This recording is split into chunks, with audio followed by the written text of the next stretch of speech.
ఈ ఉదయకాల సమయంలో దేవుని వాక్యమును వినుటకు ఆసక్తి కలిగిన ప్రతి ఒక్కరికి కూడా నా హృదయపూర్వక వందనములు తెలియజేస్తున్నాను. దేవుని మహాకృపను బట్టి గడిచిన పాఠంలో మనము దేవుని ప్రత్యక్షతలు అనే అంశమును కొద్ది భాగము మనము ధ్యానించి ఉన్నాము. ఈ దినము దేవుని యొక్క ప్రత్యక్షతలను గూర్చిన సంపూర్ణమైన సమాచారమును దేవుని గ్రంథము నుండి మనము ధ్యానిద్దాం. దేవుడు ఆయన యొక్క ప్రత్యక్షతలు పాత నిబంధనలో ఆయా సమయాల్లో ఆయా కాలాల్లో ఏ విధముగా ఆయన తన ప్రత్యక్షతను అనుగ్రహించారు అనేది మనము గమనించినట్లయితే, ఆయన నన్ను చూచుట అసాధ్యము అని మోషేతో చెప్పిన సందర్భమును, దానికి వైరుధ్యముగా ఇశ్రాయేలీలో అనేకులు లేక మోషే, అహరోను, నాదాబు, అబీహులు మరియు 70 మంది పెద్దలు కలిసి దేవుని పర్వతం మీదకి ఎక్కిపోయి ఆయన్ను చూసినట్లుగా కూడా మనము గత పాఠంలో చూసాం. ఈ వైరుధ్యమైన సంబంధాలను లేక సందర్భాలను మనము గమనించినట్లయితే, దేవుని యొక్క ప్రత్యక్షతలు ఏ విధంగా అనుగ్రహించబడ్డాయి అనే విషయాన్ని మనం ఈరోజు ధ్యానిద్దాం. దేవుడు కొన్ని సమయాల్లో ఆయన ఎవరికి కనిపించడు అని చెప్పి, మరలా కొన్ని సందర్భాల్లో ఆయనను వారు చూసినట్లుగాను మాట్లాడినట్లుగాను కూడా మనం చూసాం. కనుక ఈ వైరుధ్యమైన విషయాన్ని మనం ఆలోచించినట్లయితే, మనము మొట్టమొదటిగా దేవుని యొక్క స్వభావము అనే విషయాన్ని ఆలోచిస్తూ, ఆయన ఆత్మస్వరూపం కలిగిన వాడు అని, అనగా ఆయన అదృశ్యుడు అని, అలాగే భౌతికమైన శరీరము ఎముకలు లేనివాడు అని మనము నేర్చుకున్నాం. కనుక అది వాస్తవము. అయితే దేవుడు ఆయన మాట్లాడాడు, ఆయన కనిపించాడు అనే విషయాన్ని ఎలా మనం అర్థం చేసుకోగలము అనే విషయాన్ని ఆలోచించినట్లయితే, దేవుడు ఆయన తన ప్రత్యక్షతలను వివిధ రూపాలలో ఆయన కనపరిచాడు. ఆయన తన ప్రత్యక్షతలను కనపరిచిన విధానాన్ని దేవుని వాక్యము నుండి ఈరోజు మనం ఆలోచిద్దాం. మొట్టమొదటిగా దేవుడు తనంతట తానుగా, అనగా తాను ఏమై ఉన్నాడో ఆ స్థితిని మనిషికి కనపరచలేదు. ఎందుకంటే అది అసాధ్యం. ఎందుకంటే ఆయన ఆత్మరూపిగా ఉన్నాడు. ఆత్మయ్యున్న దేవుని మనము చూడలేము అనేది వాస్తవం. మరి దేవుడు తన ప్రత్యక్షతను ఆయా కాలంలో మనుషులకు ఏ విధంగా అనుగ్రహించను అనే విషయాన్ని మనం ఆలోచిస్తే, మొదటిగా సృజింపబడిన వాటి రూపములలో ఆయన తన యొక్క ప్రత్యక్షతను అనుగ్రహించారు. సృజింపబడిన వాటి రూపములలో అనగా మానవ రూపంలో తన ప్రత్యక్షతను కనపరిచి ఉన్నాడు. దేవుని వాక్యం నుండి కొన్ని సందర్భములను మనము ముందుగా చదువుకొని ఆ యొక్క సందర్భములను మనము గ్రహించగలం. మొదటిగా దేవుని యొక్క వాక్యము నుండి మనము ఆదికాండము 3వ అధ్యాయము 8వ వచనాన్ని చదువుకున్నట్లయితే, ఆదికాండము 3వ అధ్యాయము 8వ వచనములో, చల్లపూటను ఆదామును అతని భార్యయు తోటలో సంచరించుచున్న దేవుడైన యెహోవా స్వరము విని, దేవుడైన యెహోవా ఎదుటికి రాకుండా చెట్ల మధ్యను దాగుకొనగా అక్కడ యెహోవా స్వరము విని అని మనకు కనపడుతుంది. అలాగే అదే ఆదికాండము 12వ అధ్యాయము 7వ వచనాన్ని కూడా మనం చదువుకున్నట్లయితే, 12వ అధ్యాయం 7వ వచనంలో యెహోవా అబ్రామునకు ప్రత్యక్షమై నీ సంతానమునకు ఈ దేశం ఇచ్చెదరని చెప్పగా అతడు తనకు ప్రత్యక్షమైన యెహోవాకు ఒక బలిపీఠము కట్టెను అని అక్కడ మనకు కనపడుతుంది. అలాగే ఆదికాండము 16వ అధ్యాయము 7వ వచనాన్ని కూడా మనం చదువుకున్నట్లయితే యెహోవా దూత అరణ్యంలో నీటి బుగ్గ యొద్ద అనగా షూరు మార్గంలో బుగ్గ యొద్ద ఆమెను కనుగొని, శారయి దాసివైన హాగరు, ఎక్కడ నుండి వచ్చితివి, ఎక్కడికి వెళ్ళుచున్నావని అడిగినందుకు అది నా యజమానురాలైన శారయి యొద్ద నుండి పారిపోవచ్చున్నానెనను. అప్పుడు యెహోవా దూత నీ యజమానురాలి యొద్దకు తిరిగి వెళ్ళి ఆమె చేతి క్రింద అణిగియుండుమని దానితో చెప్పెను. మరియు యెహోవా దూత నీ సంతానమును నిశ్చయముగా విస్తరింపచేసేదను, అది లెక్కింప వీలు లేనంతగా విస్తారమవునని దానితో చెప్పెను. మరియు యెహోవా దూత, ఇదిగో యెహోవా నీ మొరను వినెను, నీవు గర్భవతివై ఉన్నావు, నీవు కుమారుని కని అతనికి ఇష్మాయేలు అను పేరు పెట్టుదువు. ఈ సంగతులు మనకి ఈ వచనాల్లో కనపడుతున్నాయి.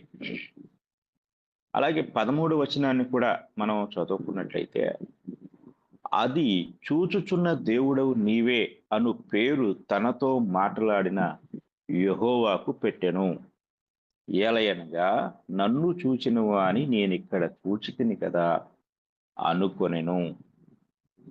తర్వాత నిర్గమాకాండము 24వ అధ్యాయము, నిర్గమాకాండము 24వ అధ్యాయము 9 నుండి 11 వచనాలు మనం చదువుకుందాం. తరువాత మోషే, అహరోను, నాదాబు, అబీహు ఇశ్రాయేలీయుల పెద్దలలో 70 మంది ఎక్కిపోయి ఇశ్రాయేలీయుల దేవుని చూచిరి. ఆయన పాదముల క్రింద నిగనిగలాడు నీలమయమైన వస్తువు వంటిదియు ఆకాశం మండలపు తేజము వంటిదియు ఉండెను. ఆయన ఇశ్రాయేలీయుల్లోని ప్రధానులకు ఏ హానియు చేయలేదు. వారు దేవుని చూచి అన్నపానములు పుచ్చుకొనిరి. అలాగే ఆదికాండము నుండి మరొక వచన భాగాన్ని చదువుకుందాం. ఆదికాండము 18వ అధ్యాయము, ఆదికాండము 18వ అధ్యాయము 1వ వచనం నుండి, మరియు మమ్రే దగ్గరనున్న సింధూర వనములో అబ్రహాము ఎండవేళ గుడారపు ద్వారం ముందు కూర్చొని ఉన్నప్పుడు యెహోవా అతనికి కనపడెను. అతడు కన్నులెత్తి చూచినప్పుడు 3 మనుషులు అతని ఎదుట నిలువబడి ఉండిరి. వారిని చూచి గుడారపు వాకిటి నుండి వారిని ఎదుర్కొనుటకు పరుగెత్తి నేలమట్టుకు వంగి, ప్రభువా, నీ కటాక్షము నా మీదనున్న ఎడల ఇప్పుడు నీ దాసుని దాటిపోవద్దు. నేను కొంచెము నీళ్లు తెప్పించెదను, దయచేసి కాళ్ళు కడుగుకొని ఈ చెట్టు క్రింద అలసట తీర్చుకునుడి. కొంచెము ఆహారము తెచ్చెదను, మీ ప్రాణములను బలపరుచుకునుడి, తరువాత మీరు వెళ్ళవచ్చును. ఇందు నిమిత్తము కదా మీ దాసుని యుద్ధకు వచ్చితిరనెను. వారు నీవు చెప్పినట్లు చేయుమనగా అబ్రాహాము గుడారములోనున్న శారా యుద్ధకు త్వరగా వెళ్ళి, నీవు త్వరపడి 3 మానికల మెత్తని పిండి తెచ్చి పిసికి రొట్టెలు చేయమని చెప్పాను. మరియు అబ్రాహాము పశువుల మందకు పరుగెత్తి ఒక మంచి లేత దూడను తెచ్చి ఒక పనివానికి అప్పగించాను. వాడు దాన్ని త్వరగా సిద్ధపరిచాను. తరువాత అతడు వెన్నను పాలను తాను సిద్ధము చేయించిన దూడను తెచ్చి వారి ఎదుట పెట్టి, వారు భోజనము చేయుచుండగా వారి యొద్ద ఆ చెట్టు క్రింద నిలుచుండెను. వారు అతనితో, నీ భార్య అయిన శారా ఎక్కడ ఉన్నదని అడుగగా అతడు, అదిగో గుడారములో ఉన్నదని చెప్పాను. అందుకాయన, మీదటికి ఈ కాలమున యుద్ధకు నిశ్చయముగా మరలా వచ్చేదను. అప్పుడు నీ భార్య అయిన శారాకు ఒక కుమారుడు కలుగునని చెప్పాను. శారా ఆయన వెనుక నుండిన గుడారపు ద్వారం మందు వినుచుండెను. అబ్రాహామును శారాయును బహుకాలము గడిచిన వృద్ధులయుండిరి. స్త్రీ ధర్మము శారాకు నిలిచిపోయాను గనుక శారా, నేను బలము ఉడిగిన దాననైన తరువాత నాకు సుఖము కలుగునా, నా యజమానుడును వృద్ధుడై ఉన్నాడు కదా అని తనలో నవ్వుకొనెను. అంతటా యెహోవా అబ్రాహాముతో, వృద్ధురాలైన నేను నిశ్చయముగా ప్రసవించెదనా అని శారా నవ్వనేలా, యెహోవాకు అసాధ్యమైనది ఏదైనా ఉన్నదా? మీదటికి ఈ కాలమున నిర్ణయ కాలమందును ఎత్తుకు తిరిగి వచ్చేదను, అప్పుడు శారాకు కుమారుడు కలుగునెను. శారా భయపడి నేను నవ్వలేదని చెప్పగా ఆయన, అవును, నీవు నవ్వితివనెను. అప్పుడు ఆ మనుషులు అక్కడి నుండి లేచి సొదమ తట్టు చూచిరి. అబ్రహాము వారిని సాగనంపుటకు వారితో కూడా వెళ్ళెను. అలాగే మనము గమనించినట్లయితే న్యాయాధిపతుల గ్రంథము 13వ అధ్యాయము 22వ వచనాన్ని కూడా మనము చదువుకున్నాం.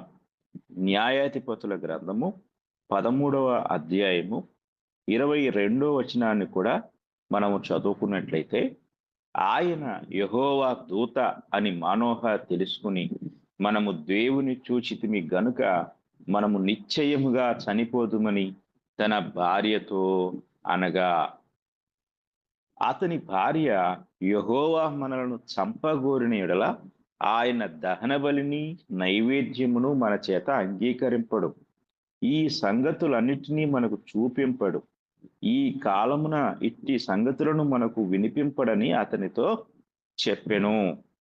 అలాగే ఆది కాండము 32వ అధ్యాయం కూడా మనం చదువుకున్నాం. ఆది కాండము 32వ అధ్యాయము 32వ అధ్యాయంలో 24వ వచనాన్ని మనము చదువుకున్నాం. 24వ వచనం, యాకోబు ఒక్కడు మిగిలిపోయాను, ఒక నరుడు తెల్లవారు వరకు అతనితో పెనుగులాడెను. తాను అతన్ని గెలవకుండుట చూచి తొడగూటి మీద అతన్ని కొట్టెను. అప్పుడు అతడు ఆయనతో పెనుగులాడుట వలన యాకోబు తొడగూడు వసిరెను. ఆయన తెల్లవారుచున్నది గనుక నన్ను పోనిమ్మనగా, అతడు నీవు నన్ను ఆశీర్వదించితేనే గాని నిన్ను పోనీయనెను. ఆయన నీ పేరేమని అడుగగా అతడు యాకోబు అని చెప్పెను. అప్పుడు ఆయన, నీవు దేవునితోనూ మనుషులతోనూ పోరాడి గెలిచితివి గనుక ఇక మీదట నీ పేరు ఇశ్రాయేలే గాని యాకోబు అనబడదని చెప్పెను. అప్పుడు యాకోబు, నీ పేరు దయచేసి తెలుపుమనెను. అందుకు ఆయన, నీవు ఎందు నిమిత్తము నా పేరు అడిగితివని చెప్పి అక్కడ అతన్ని ఆశీర్వదించెను. యాకోబు, నేను ముఖాముఖిగా దేవుని చూచితిని, అయినను నా ప్రాణము దక్కినదని ఆ స్థలమునకు పెనూయేలు అను పేరు పెట్టెను. కొన్ని సందర్భాలలో మనము ఈ యొక్క వాక్య భాగాలన్నిటినీ గమనించినట్లయితే, మొదటిగా 3వ అధ్యాయం ఆదికాండం 8వ వచనంలోను అక్కడ తోటలోనున్న యెహోవా స్వరము విని అనే మాట మనకు కనపడుతుంది. అంటే వారు యెహోవా స్వరం విన్నారు అని అక్కడ మనము గ్రహించగలం.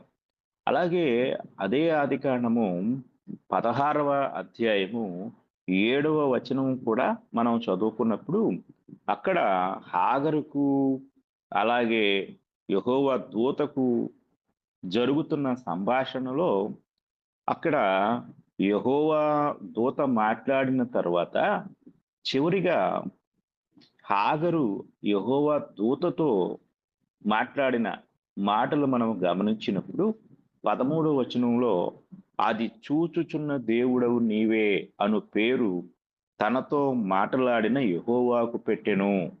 ఈ సందర్భాలు మనం గమనించితే యెహోవా దూత ఆమెతో మాట్లాడినట్లుగా మనకు అర్థమవుతుంది. కానీ ఆమె ఏమంటుంది? చూచుచున్న దేవుడవు నీవే అని తనతో మాట్లాడిన యెహోవాకు పెట్టెను అని కనపడుతుంది. అంటే ఆమెతో మాట్లాడింది యెహోవానా, లేక యెహోవా దూతనా, లేక నిర్గమకాండం 24వ అధ్యాయంలో ఇశ్రాయేలీలు వారి పెద్దలు ఆ యొక్క సీనాయి పర్వతం మీద చూసింది యెహోవానా, లేక యెహోవా దూతనా? అలాగే ఆదికాండం 18వ అధ్యాయం మనం చదువుకుంటే అక్కడ ఆ చదువుకున్న భాగంలో అబ్రహాము సింధూర వనములో ఉన్నప్పుడు ఆ ఆయన ఆయనకు యెహోవా అతనికి కనపడెను అని ఒక మొదటి వచనం తెలియజేస్తూ ఆ యొక్క సందర్భం అంతా మనం గమనిస్తే అక్కడ ముగ్గురు మనుషులు ఆయన కనిపించినట్లుగాను, తరువాత అబ్రహాము ప్రభువా అని దేవుని సంబోధించినట్లుగాను ఈ వచనాలన్నీ మనం చూడగలం. కనుక అక్కడ ఒక వ్యక్తితో మాట్లాడుతున్నట్లుగా అబ్రహాము మాటలను మనము గమనించగలం. ఇవన్నిటినీ మనం ఆలోచించినప్పుడు, అంటే వాటిని పరిశీలించితే, చదువుకున్న భాగాలన్నిటినీ పరిశీలించినప్పుడు చివరిగా యాకోబుతో పెనుగులాడిన వ్యక్తి, అలాగే మానోహతో ఆమె ఆయన యొక్క భార్యతో మాట్లాడిన వ్యక్తి, వీళ్ళందరినీ మనం గమనించితే యెహోవా దూత వారితో మాట్లాడినట్లుగా మనం చూడగలం.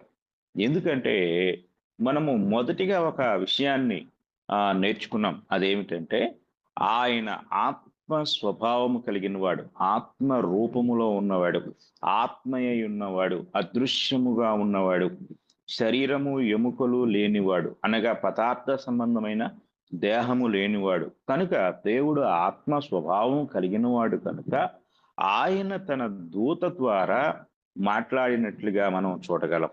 యెహోవా దూత యెహోవాగా వారికి మరి వారు భావించినట్లుగా మనం గ్రహించగలం. కనుక యెహోవా అనబడిన వ్యక్తి లేక యెహోవా దేవుడు ఆయన మాట్లాడుటకు, కనిపించుటకు పదార్థ సంబంధమైన రూపము లేనివాడు గనుక పదార్థ సంబంధములో ఉన్న దూతను ఆయా కాలాలలో మానవాళికి తన వర్తమానాన్ని తెలియచేయుటకు ఆయన ప్రత్యక్షమైనట్లుగా మనము గ్రహించగలం. కనుక వారు యెహోవా యెహోవా అని డైరెక్ట్ గా సంబోధించారు. ఎందుకంటే యెహోవా ఏదైతే చెప్పమన్నారో అదే సందేశాన్ని వారు తెలియచేశారు. కనుక ఆ సందర్భాలలో మనకు పరిశుద్ధాత్ముడు ఆ విషయాన్ని గుర్చిన అవగాహన చదువుతున్న వారికి అర్థమవుటకు ఈ యొక్క విధానాన్ని గ్రంథములో కనపరిచినట్లుగా మనము గ్రహించవలసిన వారమై ఉన్నాం. కీర్తనల గ్రంథము 34వ అధ్యాయము 7వ వచనాన్ని మనం చదువుకున్నట్లయితే అక్కడ ఒక మాట మనకు కనపడుతుంది. యెహోవా యందు భయభక్తులు గల వారి చుట్టూ ఆయన దూత కావలియుండి వారిని రక్షించును అనే మాట మనకు కనపడుతుంది. కనుక యెహోవా దూత ఆయన యందు భయభక్తులు గల వారి చుట్టూ, అంటే యెహోవా యందు ఎవరైతే భయభక్తులు కలిగి ఉంటారో వారి చుట్టూ ఆయన దూత అనగా యెహోవా దూత కావలియుండి కాపాడుతాడు అనే సత్యము మనకు ఇక్కడ తెలియచేయబడుతూ ఉంది. కనుక యెహోవా దూత ఆయా కాలాల్లో మానవాళికి ప్రత్యక్షమైనట్లుగా మాట్లాడినట్లుగా మనం చూడగలం. ఆదికాండం 16వ అధ్యాయం 11వ వచనంలో మనం ఇంతకు ముందు చదువుకున్న భాగంలో, మరియు యెహోవా దూత ఇదిగో యెహోవా నీ మొరను వినెను, యెహోవా దూత యెహోవా ఇద్దరు అక్కడ కనపడుతూ ఉన్నారు. నీవు గర్భవతి ఉన్నావు, నీవు కుమారుని కని అతనికి ఇష్మాయేలును పేరు పెట్టుతూ. కనుక యెహోవా దూత మరి తను ఎవరికైతే తాను ప్రత్యక్షమై మాట్లాడుతున్నాడో ఆ మాట్లాడే వారికి యెహోవాగా అర్థమైనట్లుగా మనం గ్రహించగలం. అందుకే మానోహ ఆయన యొక్క భార్య మనము దేవుని చూసాము అని భయపడ్డారు. అలాగే యాకోబు కూడా నేను దేవుని చూచితిని అని అనుకున్నాడు. అలాగే సీనాయి పర్వతం మీద ఉన్న ఇశ్రాయేలీలు, అలాగే మోషే, అహరోను, నాదాబు, అబీహులు కూడా దేవుని చూచిరి అనే వచనాలు కనపడుతున్నాయి. అంటే వారు దేవుని యొక్క దూతను చూశారు. యెహోవాకు బదులుగా యెహోవా దూత వారికి ప్రత్యక్షమైనట్లుగా ఈ సందర్భాల్లో మనము గ్రహించగలము. కనుక దేవుని వాక్యాన్ని మనం స్పష్టముగా గ్రహించినట్లయితే ఆ ఏ మానవుడు కూడా దేవుని అనగా ఆత్మరూపంలో ఉన్న దేవుని చూడలేదు. కానీ యెహోవా దూతను మాత్రమే వారు చూసినట్లుగా మనం ఇక్కడ గ్రహించవలసిన వారమై ఉన్నాం. కనుక ఎవరైనా ఈరోజు నేను దేవుని దూతను చూశాను అంటే వారు పొరపాటు పడినట్లే. కనుక దేవుని ఎవరు చూడలేరు. ఎందుకంటే ఆయన సమీపింపరాని తేజస్సులో ఉన్నాడు. మొదటి తిమోతి పత్రిక 6వ అధ్యాయం 16వ వచనాన్ని మనం చదువుకున్నట్లయితే పౌలు గారు తిమోతికి రాస్తున్న మాటలు గ్రహించగలము. సమీపింపరాని తేజస్సులో ఆయన మాత్రమే వసించుచు అమరత్వము గలవాడై ఉన్నాడు. మనుషులలో ఎవడునూ ఆయనను చూడలేదు, ఎవడునూ చూడనేరడు. ఆయనకు ఘనతయు శాశ్వతమైన ప్రభావమును కలిగియుండును గాక. ఆమేన్ అని పౌలు గారు తెలియజేస్తూ ఉన్నాడు. కనుక మనుష్యులలో ఎవడును ఆయనను చూడలేదు, చూడనేరడు అని తేల్చి చెప్పేశారు.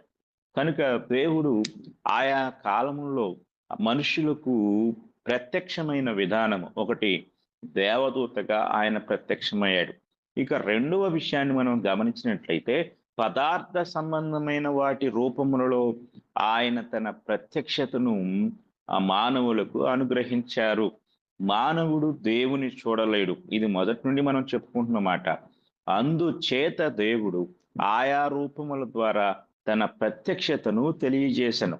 ఉదాహరణకు నిర్గమకాండము మనము గమనించినట్లయితే నిర్గమకాండము 3వ అధ్యాయము 4వ వచనాన్ని మనం చదువుకున్నప్పుడు అక్కడ ఈ మాట మనకి కనపడుతుంది. దానిని చూచుటకు అతడు ఆ తట్టు వచ్చుట యెహోవా చూచెను. దేవుడు ఆ పొద నడుమ నుండి మోషే మోషే అని అతన్ని పిలిచెను. అందుకు అతడు చిత్తము ప్రభువా అనెను. ఈ సందర్భాన్ని మనం గ్రహించుటకు కొంచెం ముందుకెళ్ళి మనము చూసినట్లయితే 2వ వచనంలో ఈ మాటలు కనపడతాయి.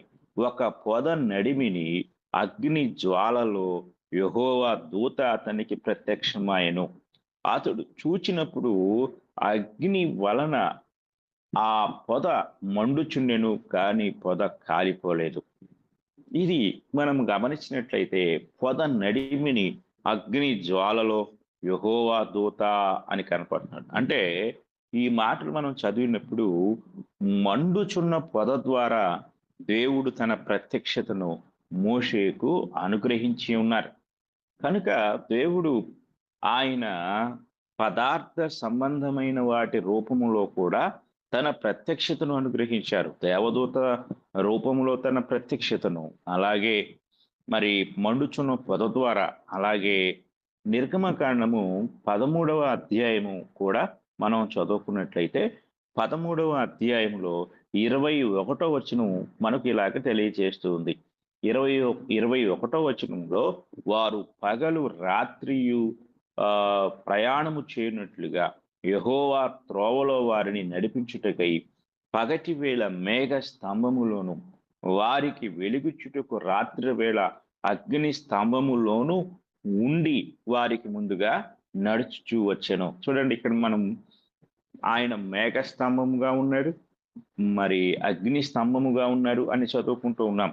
కానీ ఈ వచనంలో యెహోవా త్రోవలో వారిని నడిపించుటకై పగటి వేళ మేఘ స్తంభములోను వారికి వెలుగుచుటకు రాత్రి వేళ అగ్ని స్తంభములోను ఉండి, యెహోవా మేఘ స్తంభములో అగ్ని స్తంభములో ఉన్నాడు అని ఈ వచనం తెలియజేస్తుంది. అంటే యెహోవా దేవుడు మేఘ స్తంభముగా అగ్ని స్తంభముగా వారికి తన ప్రత్యక్షతను అనుగ్రహించి ఉన్నారు.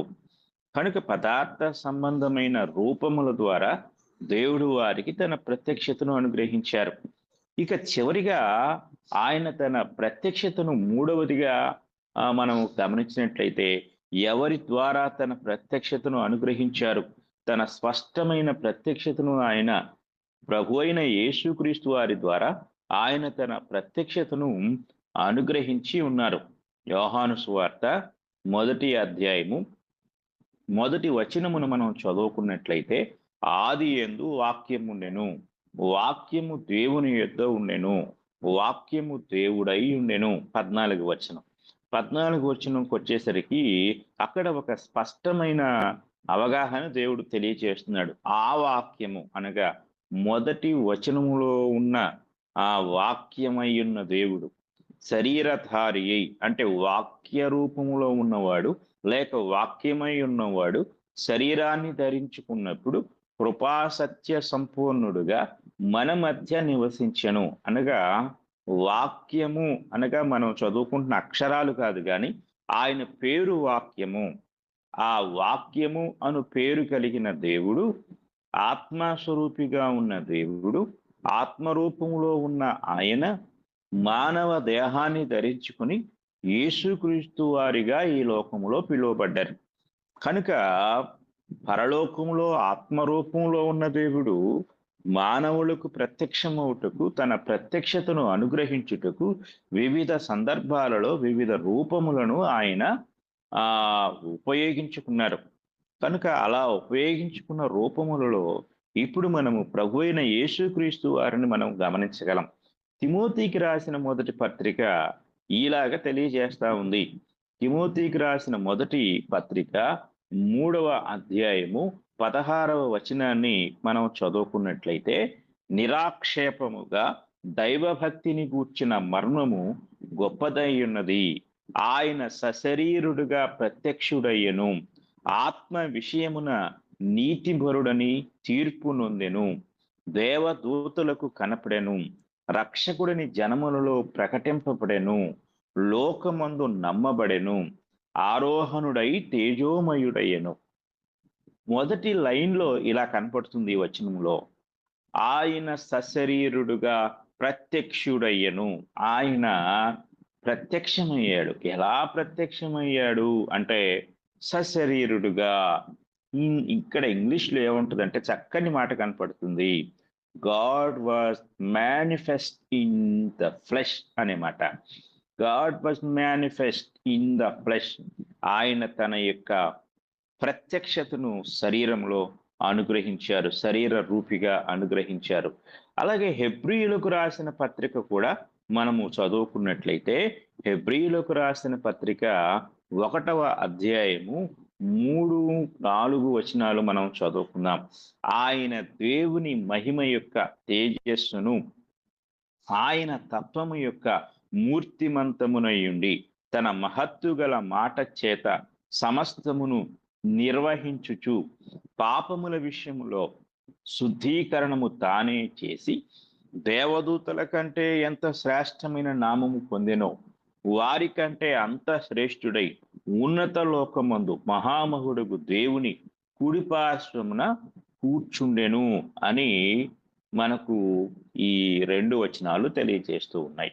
కనుక ఈ 2 వచనాల్లో యేసుక్రీస్తు వారు దేవుని యొక్క తేజస్సు అని లేక ఆయన ప్రతిబింబమని, ఆయన తత్వము యొక్క మూర్తిమంతము అంటే సంపూర్ణ సారమయ్యుండి, అలాగే మానవ రూపములో ఈ లోకమునికి వచ్చి పాపముల విషయంలో శుద్ధీకరణము చేసిన వాడుగా, దేవదూతల కంటే శ్రేష్టమైన నామం పొందిన వాడుగా, వారికంటే శ్రేష్ఠుడుగా ఉన్నత లోకమందు మహామహుడుకు దేవుని కుడిపార్శ్వమున ఆసీనుడై ఉన్నవానిగా మనము ఈ వచనాల్లో చూడగలం. కనుక యేసుక్రీస్తు వారి రూపంలో ఆ దేవుని యొక్క ప్రత్యక్షత మానవాళికి అనుగ్రహించబడింది. కనుక ఈ సందర్భములన్నీ కూడా మనము జాగ్రత్తగా పరిశీలించినట్లయితే, దేవుడు ఆయా కాలాలలో తన ప్రత్యక్షతను ఏ విధంగా మానవాళికి వివిధ రూపాలలో అనుగ్రహించి ఉన్నారో అనే సందర్భాన్ని మనము ఇంతవరకు ధ్యానించాం.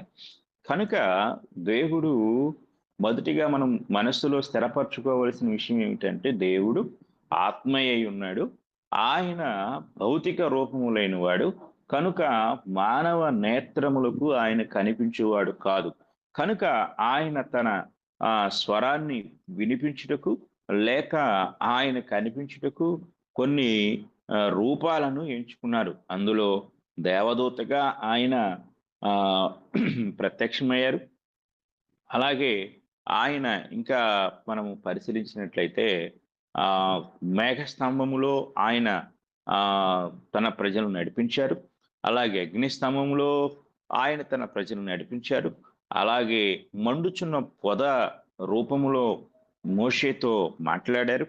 చివరిగా ఆయన ప్రభువైన యేసుక్రీస్తు వారిగా తన యొక్క ప్రత్యక్షతను మానవాళికి అనుగ్రహించి రక్షణ సంకల్పములో రక్షణ కార్యమును ఆయన ఆహ్, జరిగించిన వారుగా కూడా మనము చూసి ఉన్నాం. కనుక దేవుడు ఆయన ప్రత్యక్షతలు అనే ఈ పాఠంలో మనము ఈ సత్యాన్ని గ్రహించగలం. కానీ ఈరోజు చాలామంది దేవుడిని నేను చూశాను, దేవుడు నాతో మాట్లాడారు అనే ఒక పొరపాటు అవగాహన కలిగి ఉన్నారు. దేవుని నేను చూశాను అనే అవగాహన లేక అది మనలను వాక్యము నుండి తప్పు త్రోవ పట్టిస్తుంది.